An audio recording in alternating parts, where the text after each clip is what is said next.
வணக்கம். தேசம் சிறப்பு செய்திகளுக்காக நான் உங்கள் ரேவதி குணால. தெற்கு தெரு முத்துமாரியம்மன் ஆலயத்தின் உற்சவ திருவிழா. தேசம் செய்திகள். தமிழ்நாட்டில் இருந்து முருகன்.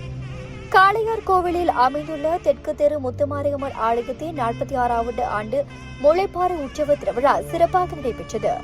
இதற்கு அதிகமான பக்த கோடிகள் வந்திருந்து அம்மனின் தரிசனத்தை பெற்றனர். அம்மனுக்கு சிறப்பு அலங்காரமும் பூஜையும் நடைபெற்றது. 5ஆம் நாள் மண்டகப்படி சிறப்பாக நடைபெற்றது.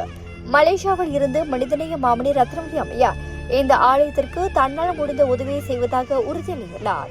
இந்த ஆலயத்திற்கு வந்து எல்லா உதவிகளையும் செய்த அனைத்து நல்ல உள்ளங்களுக்கும், பக்த கோடிகளுக்கும், காவல்துறை அதிகாரிகளுக்கும், ரேலா உறுப்பினர்களுக்கும் அனைவருக்கும் கோவில் நிர்வாகம் நன்றி தெரிவித்துக் கொண்டது. இத்துடன் இன்றைய செய்திகள் நிறைவடைகின்றன. மேலும் பல ஆன்மீக செய்திகளை தெரிந்து கொள்ள தேசம் டிவி மலேசியா யூடியூப், டிக்டாக் மற்றும் இதர சமூக வலைதளங்களை பின்தொடருங்கள்.